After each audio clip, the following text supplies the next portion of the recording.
If you're looking for tight end rankings for week 1, you are in the right place. We are going to walk through every single relevant tight end, all of our tiers, all of our rankings, giving you the stats and facts you need to be confident entering them into your lineup. We're going to start at the top with our S tier. I'm joined by the fantastic T-Strack, Tom Strachan of Fantasy Pros, to walk it through. Tom, right up the top, we've got the 3 studs. You've drafted them all off season as such, and that's, of course, where they're sitting. We've got Trey McBride, Brock Bowers, and George Kittle. We're going to start with George Kittle. Receiving over-under is only at 4.5. That feels very light considering the wide receiver injuries in San Francisco.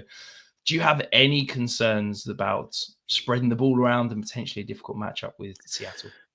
Yeah, we talked about this in our quarterbacks ranking video that I felt the Seahawks defense can be a really problematic unit, and they really came on down the stretch last year from week 8 onwards. They just turned a corner, and that's what Mike McDonald did when he was in Baltimore as well.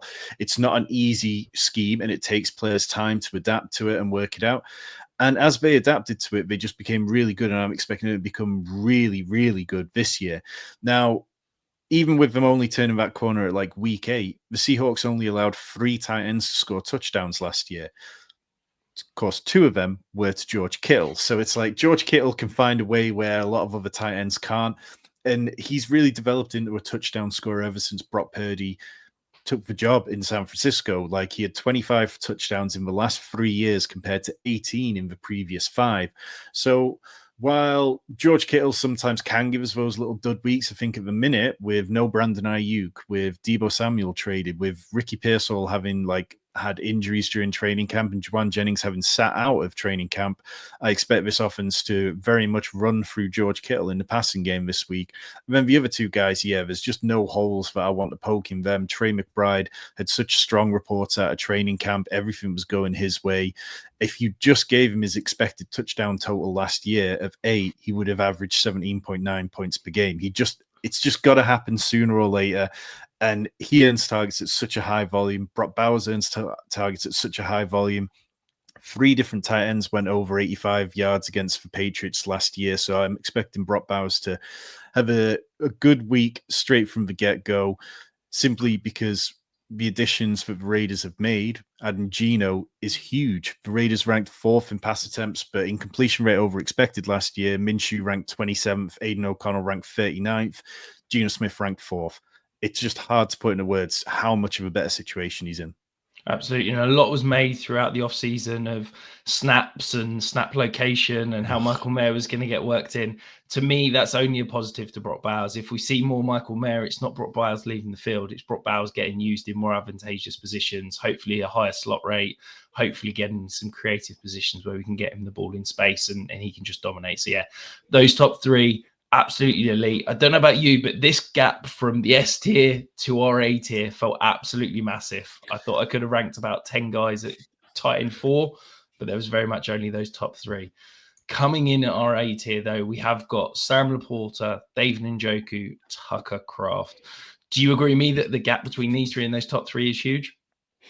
Yes, I do. And, I've been very pro Sam Laporta all off season because after week 7 last year, he averaged 13.2 PPR points per game, which is really good for a tight end. But the difference between what he does and what the guys above him do is massive. Like, they're guys who can go out and earn 8-9 targets a game. Sam Laporta was averaging 6 targets per game down the backstretch, which is good numbers for a tight end, but there is a gulf of difference. And Laporta, he really needs the touchdowns to be there as well. Should be an okay matchup, though. The Packers last year, they allowed the 11th most fantasy points to the tight end position. David Njoku is the wild card of this one, the one that I possibly struggle with the most because I'm not high on this matchup as much as some people are. But Njoku, in the 5 games that he played with Joe Flacco in 2023, he averaged 80 yards per game, 6 receptions per game, 9 targets per game, and 0.67 touchdowns per game. It's pretty hard to ignore that, particularly with the Bengals defense being a just woeful, terrible, negligent unit, really. And then Tucker Kraft's been the guy I've been pounding the table for all offseason. I don't understand why he went in drafts where he did behind the rookies who we're excited about, but behind Tyler Warren, just it seems wild when Kraft last year led the Packers with 7 touchdowns in receiving touchdowns. That is, there was only 1 fewer than George Kittle at 8, 3 fewer than Mark Andrews at 10. He was an absolute yak monster after the catch, just led all tight ends with 50-plus targets at a massive 9.38 yards after the catch. No other tight end had more than 7.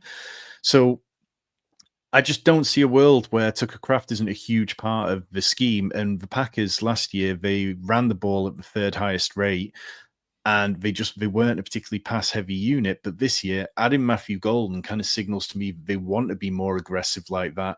It's not a perfect matchup because the Lions, they were strong against the tight end position last year. And if anything, their defense is healthier this year than it was for much of last year. But the only tight ends who score touchdowns against them, AJ Barner, Cole Kmet, and Tucker Kraft.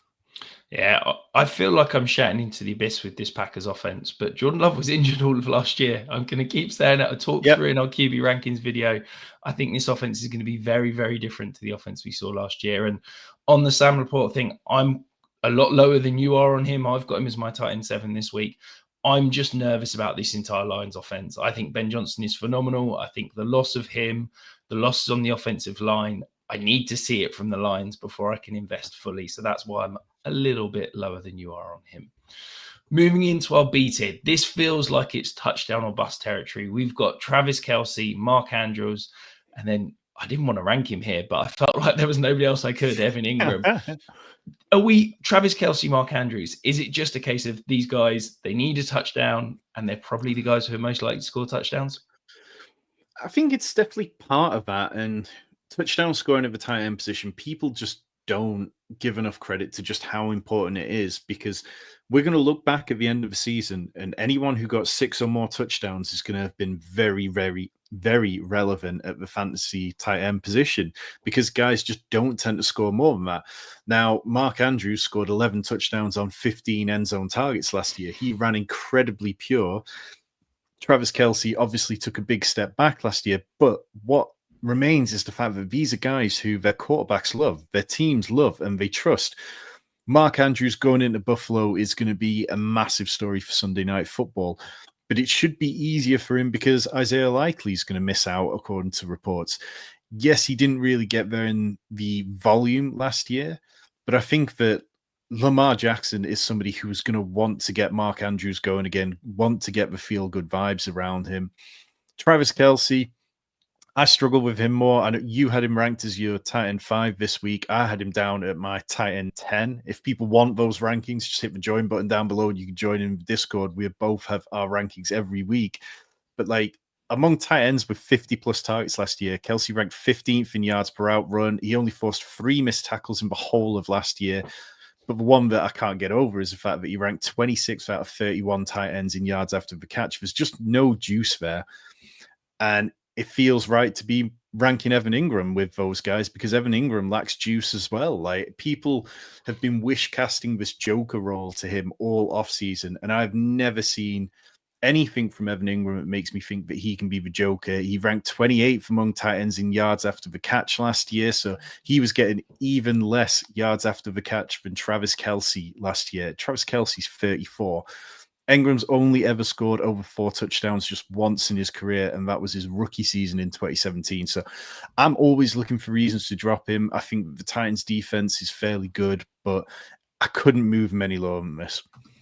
Yeah, I'm with you on Evan Ingram. It doesn't feel great, but as you said, there's nobody else that I'd want there.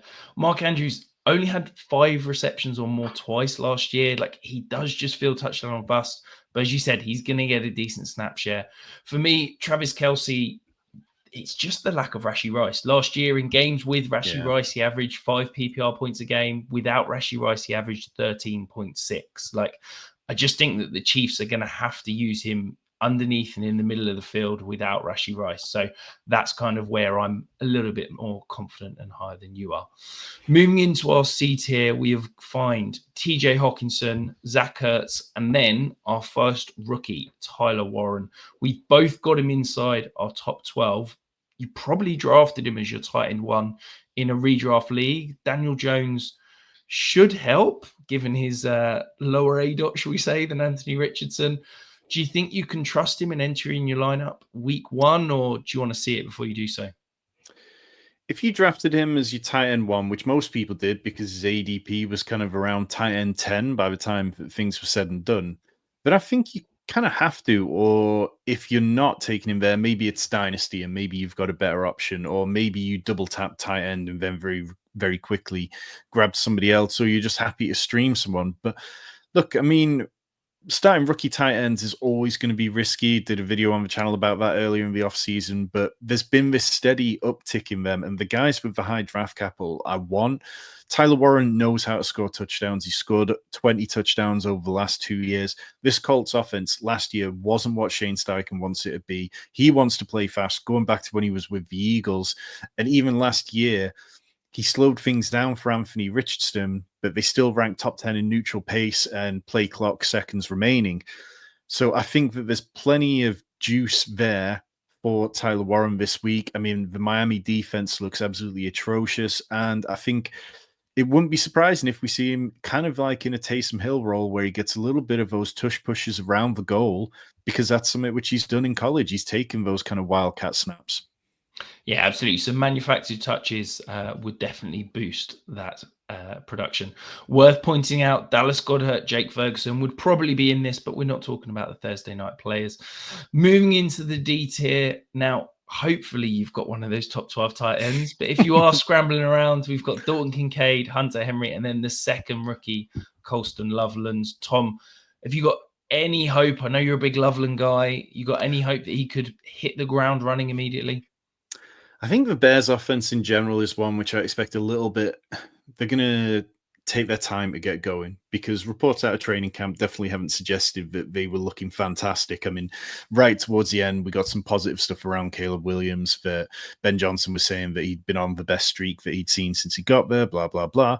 Colston Loveland has earned plenty of good reports. Now, obviously, he missed a lot of the offseason program, but was ready in time for training camp, and then just seemed to blow everybody away. I think that Loveland stands a chance, but it's still much like Hunter Henry and Dalton Kincaid.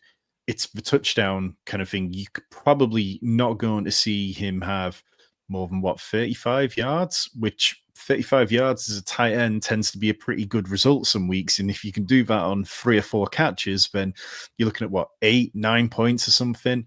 And then, to get into the top 12 to, really what we see most weeks is like there's a top 6, top 7, and it's the guys who score touchdowns who are there. So I don't mind Colston Loveland out of the gate. It's just that kind of thing of going, is it going to happen against the Vikings, who have one of the best defenses in the league?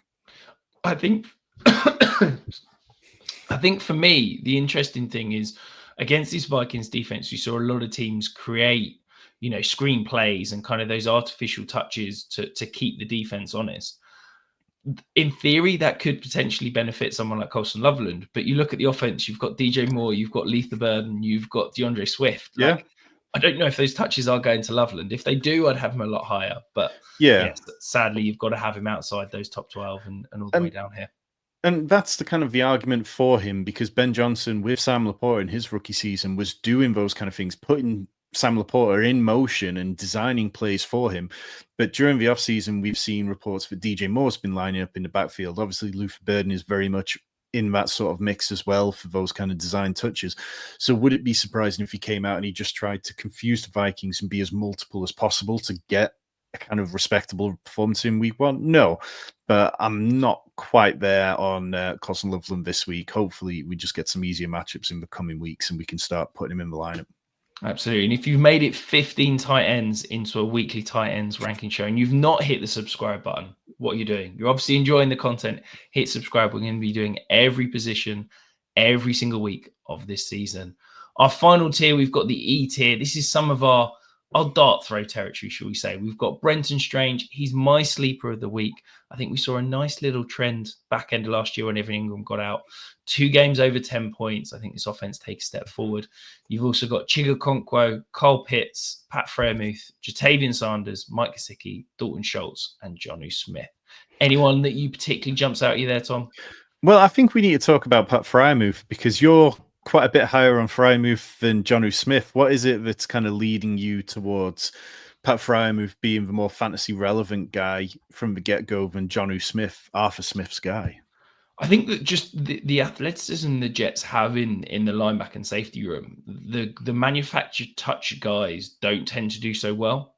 So I think Jonnu Smith to me is more of that movable piece, the guy that's you're going to create touches for. You're going to try and get the ball in space, and the Jets with Sherwood, Quincy Williams, they're two of the fastest linebackers in the league.